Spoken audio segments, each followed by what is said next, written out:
Hello everyone, my name is Japneet and today I'm going to discuss a very important topic in IELTS Writing Task 2, and that is how to write an effective Band 8 introduction. Many a time we have seen that students get confused how to write the introduction effectively. Introduction is the very important thing in your IELTS Writing Task 2 and as well as 1, because this is the first thing that examiner reads in your task. First of all, it is very important to note the fact that introduction is the first thing which your examiner notices. So it has to create a very strong impression on the examiner, and how we can do that. Before proceeding to that thing, I want to discuss few mistakes, the common mistakes that we normally make in our introduction of IELTS Writing Task 2. So the most common mistakes, number 1, that is not maintaining the optimum length of your introduction. Well, it's very important. It is normally said that your introduction should be around 30 to 40 words, or you can say it should consist of 3 to 4 lines. So normally what students do is that they would write just 1 or 2 lines, which is not the optimum length. So the length has to be maintained in order to get maximum bands. So the second most common mistake which students normally do is not paraphrasing the question in a very strong manner and very effectively. Why is that important? Paraphrasing the question effectively and very nicely is important to show your knowledge in grammar. First of all, if you change the sentence structure of the question statement, that shows that you have a knowledge of language, the grammar of English language. And if you use different words, for example, if you use synonyms, that shows that you have a strong hold over vocabulary. So the third mistake which students make, and they do not even know the thing, they are quite oblivious to this, and that is stating your opinion or answering the question in the introduction itself. It is very important to mention your opinion or to state your opinion or to answer what has been asked in the question in the introduction itself. Why is that so? Because that gives the clarity to the examiner that what are your views on this and what you're going to discuss in the forthcoming paragraphs. Therefore, it is important, and maximum students fail to do so. Moving on towards the fourth mistake that everyone makes, and that is we sometimes tend to miss the connecting line. I've seen in many writings that students don't write the connecting line. Well, it is very important to maintain cohesion and coherence of your writing task. Now, what is cohesion and coherence? Basically, the flow of ideas. Your connecting line tells the examiner what you're going to discuss in the next paragraph. So that this, in order to maintain the flow of ideas, you tell the examiner by writing the connecting line that what you're going to write in the next paragraph. So we have already discussed the mistakes, the common mistakes that everyone makes, not always, but sometimes. So now let us move on towards the solution. So how to write an effective introduction? Well, there are just 4 steps to a very effective introduction in your IELTS Writing Task 2. The first step, that is writing the background statement. Well, what is a background statement? It is just stating a fact related to the topic or something, a general statement. You can say a fact, a reasoning, an advantage or something, whatever the topic is, based on that, just stating a general fact. Why is that needed? This is needed in order to maintain the length of the question. This is not the mandatory part. This is optional. Well, if the question statement is a very short one, so in order to maintain that 30 to 40 words bracket, for that you have to write the general statement. Background statement is indeed very important. Moving on towards the second step, and that is paraphrasing. Paraphrase your question in a very effective manner. I have already made a separate video on how to paraphrase the question statement in a very effective manner. I have discussed a few techniques in which you can use to paraphrase the question statement. But in simple words, I would just say that use synonyms and change the sentence structure for effective paraphrasing. This is very, very important. The third step that you guys need to do is stating your opinion or answering the question that has been asked. So sometimes the question is, whether you agree or disagree with the question statement. Or sometimes they ask you, discuss both views and give your opinion. In those cases, you need to mention what your opinion is, and you need to mention that in the question itself it is important. That will give the idea to the examiner what your point of view is and what you will be discussing in the complete paragraph. And sorry, in the complete essay. So moving on towards the last thing, that is connecting line.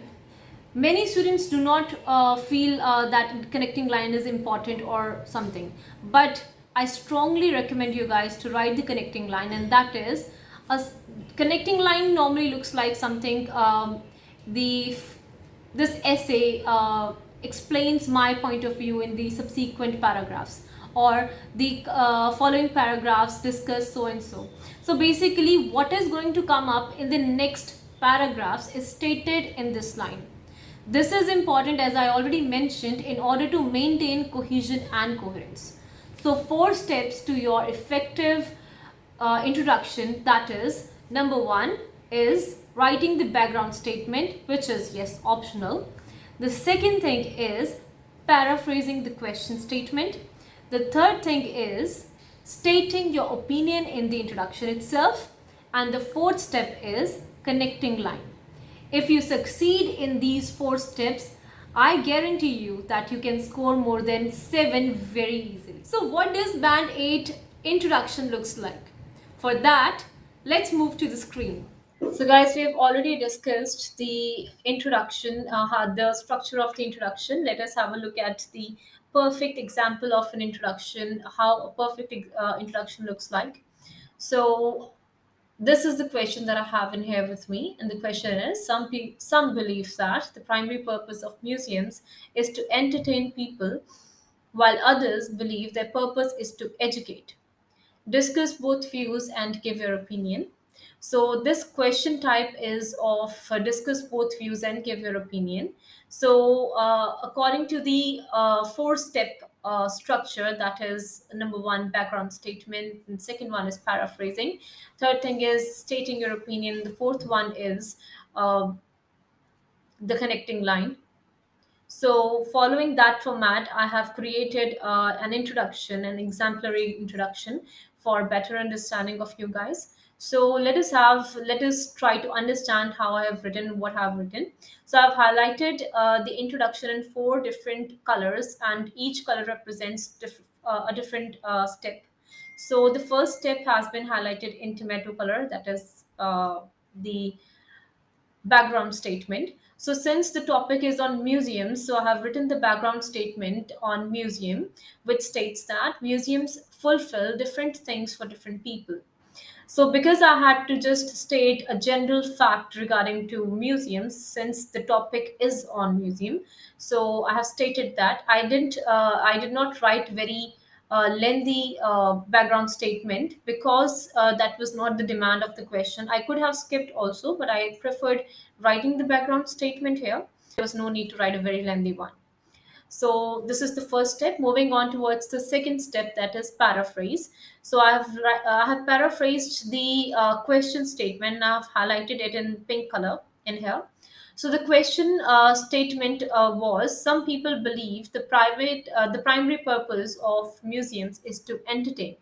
So this sentence has this clause has been paraphrased in a way that a section of society asserts that museums' underlying focus should be to entertain. So this is how I have paraphrased the first clause of the question statement. Moving on towards the second clause. So while others believe their purpose is to educate, so this has been paraphrased in a way that is, however, others advocate that they function to foster understanding.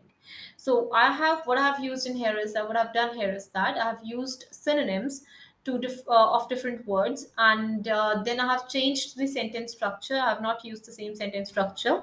Apart from that, I have added a few words in here, so that creates a good impression of mine, and that shows my knowledge in vocabulary as well as grammar. English grammar and the vocabulary in English language. So this is a very effective way of paraphrasing, and this is a very effective paraphrased sentence in here. So moving on towards the third one, and that is stating your opinion. So the demand of the question is to state your opinion, to give your opinion. So I had to give my opinion, that is whether I agree with with the statement that the museums should entertain people, or do I agree with the fact that their purpose is to educate. So I have to state that thing, and I have highlighted my opinion in blue color, which states that I'm convinced that with the presence of numerous amusement centers, it is needless for museums to serve the generic audience. So here I have given my opinion along with the reason. I have stated that I do not believe, I feel that it's there is no need for the museums to entertain the general audience. Basically, the audience, so generally the audience is inclined more towards entertainment. There are very less number of people who are interested in educating themselves. So a vast majority of people are inclined towards entertainment, so they come under generic audience. So I've stated that I'm convinced that with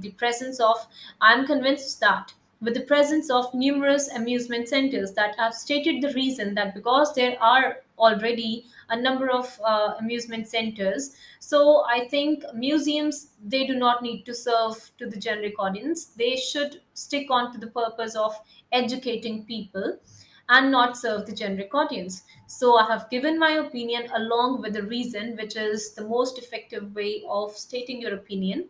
This thing gives the indication to the this gives an idea to the examiner or the reader that what I am inclined towards, what my opinion is, and what I will be discussing in the following paragraphs. So this was the step three, and moving on towards the last step, and that is connecting line. So connecting line is written, as you I've already mentioned, that it is written to focus on the flow of ideas in order to maintain the coherence and cohesion in the essay. So this line is written in for that, to serve that purpose. So I have highlighted my connecting line in green color. So it states that both arguments will be analyzed before a conclusion is declared. So I have indicated, this indicates that now I will be discussing both the views. I'll be presenting my views on both the views, and then before I reach on to a conclusion. So this means that my introduction has been ended, and I'm going to start with the body paragraph one. This indeed is very important, and I believe this way, if you guys start writing your introduction in this four-step structure, that will help you gain maximum bands. Nobody can steal 7 bands from you guys if you follow this set of structure in your introduction of IELTS Writing Task 2. So I hope you liked my video, and if you did, then please don't forget to hit the like button, and do not forget to subscribe for more knowledge and more knowledgeable videos. So thank you guys for now. See you again. Bye bye.